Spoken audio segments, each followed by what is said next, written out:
عشاق الملكي نادي الزمالك، اهلا بيكم في فيديو جديد وحلقه جديده. بعيدا بقى عن الغياب لفتره يمكن لاسباب شخصيه مش هنتكلم عنها دلوقتي، ولكن المهم هنا انا طالع معاك عزيزي الزملكاوي عشان نتكلم في تفاصيل مهمه جدا في صفقات نادي الزمالك. صفقات خلصت وصفقات بتخلص وصفقات لسه هتخلص، صفقات وكلام مهم جدا في حلقه النهارده. عزيزي الزملكاوي، نحن على موعد مع حلقه مهمه جدا جدا مليانه تفاصيل. عايزك تسمع معايا الفيديو لحد الاخر علشان في تفاصيل مهمه جدا وكلام هتسمعه لاول مره عن صفقات نادي الزمالك. نروح سريعا للانترو ونرجع للتفاصيل.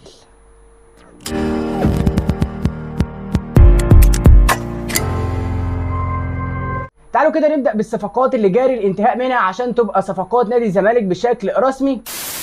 والبدايه مع احمد رمضان بيكهام نجم نادي سيراميكا كليوباترا. احمد رمضان بيكهام واحد من المتالقين في الدوري المصري ومتمرس جدا وناشئ من ناشئين النادي الاهلي، كمان واحد من المهمين واللي لعب لفتره كبيره مع وادي دجله وكان متالق جدا معاهم ومتاسس بشكل كويس قوي في النادي بتاع وادي دجله مع الكوتش تاكيس جونياس، ورتوش بسيطه جدا تنهي الصفقه لصالح الزمالك. اللاعب مضى وعنده الرغبه واتفق على راتبه وكل شيء خلصان وتمام التمام، ولكن لسه اداره نادي الزمالك بتتواصل مع سيراميكا لانهاء بعض البنود ويعني بعض اسماء اللاعبين اللي هيدخلوا في اعاره الصفقه او يدخلوا اعاره في صفقه احمد رمضان بيكهام. طبعا هيبقى في لاعبين بحد اقصى من ناشئين نادي الزمالك، وخلال ايام هيتم حسم الامور بشكل رسمي مع نادي سيراميكا كليوباترا ويتم الاعلان عن اللاعب.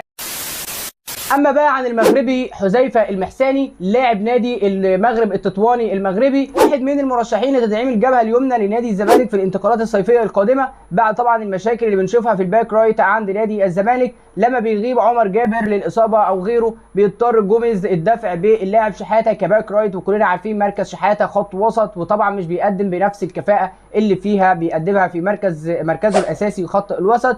ففي مشكله في الباك رايت واضحه جدا جدا كمان بعد توظيف حمزه المسلوسي كمدافع ستوبر اساسي. عشان كده طبعا نادي الزمالك بيبحث عن باك رايت وهو اللاعب حذيفه المحساني اللي احد الوكلاء رشحه على نادي الزمالك، وكمان يعني باك رايت كويس جدا جدا وبيلعب مع المغرب التطواني، ونادي الزمالك في مفاوضات متقدمه مع اللاعب. اللاعب عنده عرض من الرجاء المغربي، ولكن الزمالك بعد ما تواصل مع وكيل اللاعب اكد وكيل اللاعب انه اللاعب ما عندوش اي مشاكل في الانتقال لنادي الزمالك وتمثيل الملكي نادي الزمالك. اللاعب عشان تكون معانا في الصوره مركزه باك رايت، عمره 24 سنه، عمره صغير طبعا وعمره مميز جدا جدا، جنسيته مغربي، وخلال الفتره القادمه هيتم حسم الامور بشكل نهائي. ماذا عن احمد ياسر ريان؟ احمد ياسر ريان نجم نادي سيراميكا ونجم النادي الاهلي السابق طبعا.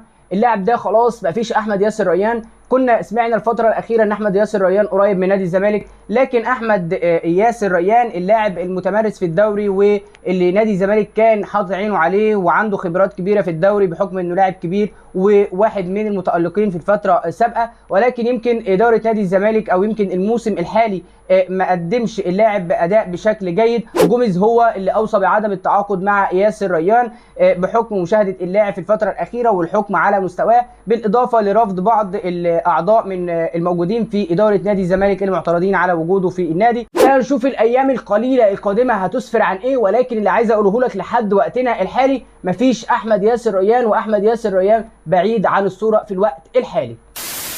ماذا بقى عن يسري وحيد نجم نادي طلائع الجيش؟ اللاعب ماضي مع نادي الزمالك من فتره كبيره جدا وواحد من اللي مضوا وخلصوا مع نادي الزمالك. مركز اللاعب جناح ايمن وجناح ايسر وبيلعب بقدمه اليسرى ولاعب في نادي طلائع الجيش. طبعا مشكلتي مع اللاعب انه من وجهه نظري هيبقى زيه زي محمد عاطف مهاب ياسر والشله الحلوه ديت اللي مش بتشارك مع نادي الزمالك اصلا. بمعنى اصح عزيزي الزملكاوي هو لاعب بانديه وسط مش زمالك ولا حتى اهلي، بس خلينا نشوف الصفقه هتروح لفين. لكن اللاعب مضى ومخلص كل حاجه مع نادينا نادي الزمالك. في حاله عدم التعاقد مع بن شرقي، نادي الزمالك من وجهه نظر واداره نادي الزمالك بالاتفاق مع جوميز افضل بديل لبن شرقي هيكون اللاعب امين زحزوح، لاعب نادي بيلعب طبعا في الدوري المغربي. اللاعب امين زحزوح هو لاعب الجيش الملكي المغربي. اللاعب عمره 23 سنه وبصراحه عمره مميز جدا، وعاجبني نظره نادي الزمالك في الفتره الاخيره انهم بيبصوا على لاعبين تحت ال 25 سنه، ولعيبه بيبص لهم نادي الزمالك اللي هم 23 22 وبينزل بالاعمار السنيه، وده مستقبل طبعا لنادي الزمالك وحاجه كويسه جدا جدا. اللاعب عمره 23 عام ومستقبل، مركزه الجناح وبيقدر يلعب 10 كويس جدا، وبيقدر يلعب شادو سترايكر اللي هو زي مثلا كده يوسف اوباما اللي هو بيجي من تحت ويكمل في مركز المهاجم. فلاعب عنده كل المواصفات وبيقدر يلعب في الثلاث مراكز زي ما قلت لك اللي تحت المهاجم. فلاعب مميز جدا ومكسب لنادي الزمالك اذا تمت الصفقه. اللاعب اتفرجت عليه كويس قوي قوي الفتره الاخيره، ده بجد لاعب كواليتي عالي قوي قوي، وهتكون صفقه مفيده للزمالك. بحب اللاعب جدا اللي بيشوط بشماله زي يمينه، وبيشوط من اي مكان في الملعب ومن اي وضعيه، ودايما كورته بين الثلاث خشبات. زحزوح حريف قوي وكورته رايقه وكورته لايقه قوي على نادي الزمالك وشويط، وعنده كل الامكانيات والبدني ما شاء الله عالي جدا جدا. زحزوح متوفر فيه اللي مطابق لطريقه لعب الزمالك مع جوزيه جوميز. طيب تعال نروح بقى للمهاجم، مهاجم الدرجه الثانيه طبعا، مهاجم دوري المحترفين محمود ممدوح، واحد من المتألقين جدا مع نادي حرس الحدود، وواحد من اللي كان له دور كبير جدا في صعود حرس الحدود من دوري المحترفين الى الدوري الممتاز. احمد سليمان قبل مرضه الاخير كان مخلص كل حاجه مع اداره نادي حرس الحدود، واللاعب بالمناسبه كان هيجي في يناير، لولا ان يعني بعض مسؤولي حرس الحدود في النهايه اصروا على بقاء اللاعب لاخر الموسم، ويسمحوا بعد كده بالانتهاء يعني او بعد نهايه الموسم بالانتقال لنادي الزمالك وبيعه لنادي الزمالك بعد ما كانوا بينافسوا في الدوره الرباعيه، اللي طبعا واحد من اللي كانوا مؤثرين جدا مع الفرقه في صعود فريقه طبعا. وفي النهايه عايزك تقول لي رايك في اللاعب من وجهه نظرك، يعني هل هو لاعب السوبر وهيضيف لنادي الزمالك لو كنت متابع، ولا هو لاعب في النهايه عادي؟ من وجهه نظري هو لاعب ولكن في النهايه برضه مش هو السوبر اللي نادي الزمالك يعني يقدر يشيل نادي الزمالك. ممكن يطلع زيه زي عمر السعيد او زيه زي ناصر منسي، لكن مش هو اللعيب السوبر اللي يشيل خط هجوم نادي الزمالك، ده من وجهه نظري، ولكن عايز وجهه نظرك اكيد في صفقه هذا اللاعب. اما عن اسحاق يعقوب نجم نادي البنك الاهلي، اسمه مرشح وبقوه كمان في نادي الزمالك، لاعب عنده خبرات كويسه قوي في الدوري المصري، وطبعا اسحاق يعقوب واحد من اللي لعبوا لنادي وادي دجله وحاليا بيلعب لنادي البنك الاهلي، باك شمال كويس جدا في الدوري المصري، وواحد من اللي بتاسسوا في وادي دجله مع تكيس جونياس، واحد من بصراحه الباكات الليفت اللي بيأدوا بشكل مميز جدا، وعنده اوفرات كويسه جدا، تغطيه عكسيه دايما، ودفاعي هجومي بشكل مميز جدا، باك ليفت عصري، ولكن على فكره سنه 30 سنه، كبير مش صغير.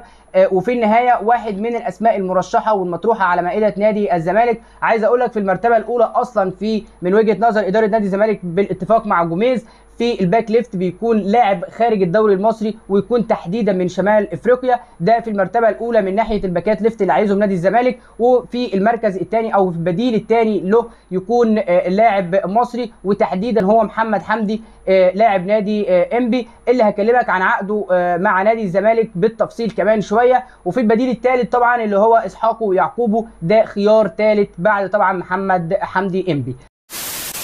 طب ماذا عن حراسه نادي الزمالك؟ هل الزمالك محتاج حراس يعني تاني بعد محمد صبحي؟ وتألق محمد صبحي بصراحه في الفتره الاخيره شابوه بجد بعد التجديد.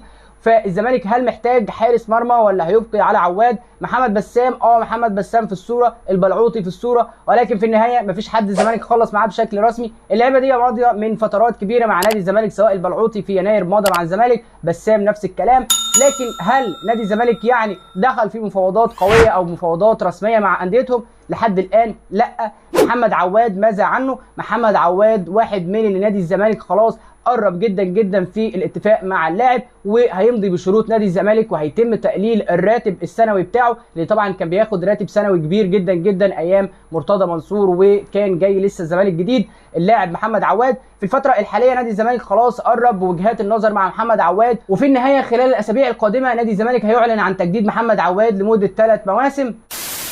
كمان لحد وقتنا الحالي نادي الزمالك بيبحث عن مهاجم سوبر في مركز المهاجم طبعا، ويكون لاعب اجنبي خارج الدوري المصري، لان مفيش حد في الدوري المصري مقنع، ودي حقيقه بصراحه. ونادي الزمالك كمان بيبحث عن لاعب رقم 10 يكون خارج الدوري المصري ويكون من شمال افريقيا. نادي الزمالك بيعمل ميركاتو قوي جدا، واستعدادا بقى للسوبر الافريقي، واستعدادا للموسم الجديد، وبناء المشروع الزملكاوي الكبير لاكبر قلعه رياضيه في مصر. طيب عبد الرحمن مجدي فين؟ عبد الرحمن مجدي في الصوره وقريب من نادي الزمالك، الزمالك عبد الرحمن هيكون بديل لزيزو. طبعا مش معنى كده ان زيزو هيمشي، ولكن بديل في حال غياب زيزو، او يكون بديل له اثناء الماتشات ويكون اللاعب رقم 2 بعد زيزو. فعبد الرحمن مجدي واحد من المتألقين، واحد من اللعيبه الكبار جدا في نادي الاسماعيلي. عبد الرحمن قريب جدا من نادي الزمالك خلال الفتره الحاليه والانتقالات الصيفيه القادمه طبعا.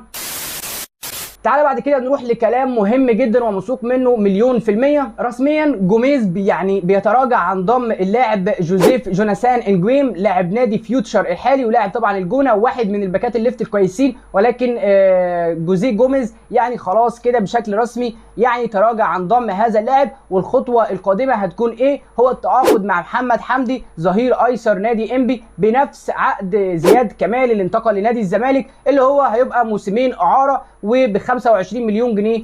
اول موسم هيبقى ب 10 مليون جنيه لنادي انبي، والموسم الثاني 15 مليون جنيه. بس برضو عزيزي الزملكاوي عشان تكون معايا في الصوره، نادي الزمالك مأمن نفسه مع انبي بهذا الاتفاق، لكن الاولويه لحد الان باك شمال او باك ليفت يعني يكون من خارج الدوري المصري وتحديدا شمال افريقيا عشان يتعاقد مع نادي الزمالك. ولكن اذا فشل نادي الزمالك في البحث عن لاعب باك ليفت يكون مميز في الدوريات الخارجيه او الدوريات الخارج الدوري المصري، فهيتم الاتجاه طبعا مباشره لمحمد حمدي اللي تم الاتفاق بشكل رسمي على كل بنود التعاقد.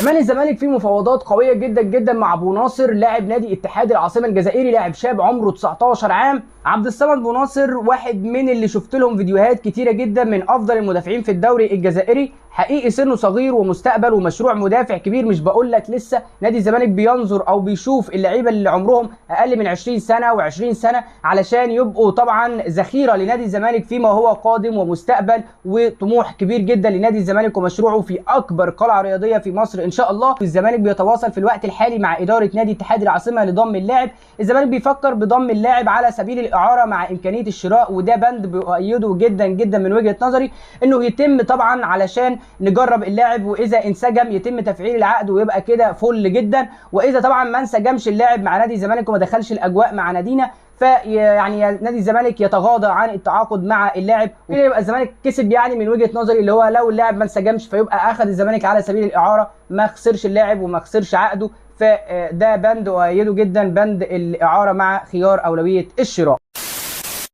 كل دي كانت صفقات الزمالك شغال عليها، صفقات خلصت وصفقات بتخلص وصفقات لسه ما خلصتش، وصفقات الزمالك مضى وخلص معاها ولكن لسه ما اتفقش مع انديتها او ما اتكلمش وتواصل مع انديتها. في النهايه نادي الزمالك ناوي على ميركاتو صيفي قوي جدا جدا، طبعا بعد ما ابرم ميركاتو شتوي يعني ناري، وطبعا في ظل الظروف يعني الاخيره اللي كان بيتعرض لها نادي الزمالك في الفتره الاخيره، سواء قفل قيد، انه يفتح قيد ويشتري 10 صفقات، في منهم اللي نجح وفي منهم لسه وفي منهم لسه ما اخدش فرصته، ولكن في النهايه عمل اللي ما يعملوش اي حد اداره نادي الزمالك في الفتره الاخيره. ولكن في النهايه علشان اقول لك يعني اطمن عزيزي الزملكاوي، نادي الزمالك ناوي على ميركاتو صيفي ناري وقوي جدا جدا بعد فتح القيد بشكل رسمي. فاطمنوا جماهير الزمالك، نادي الزمالك وادارته شغاله بشكل مميز جدا وبشكل منظم وفي هدوء وفي صمت. نادي الزمالك ماشي على الطريق الصحيح ان شاء الله. كل التوفيق لنادي الزمالك واداره نادي الزمالك بقياده حسين لبيب رئيس اكبر قلعه رياضيه في مصر.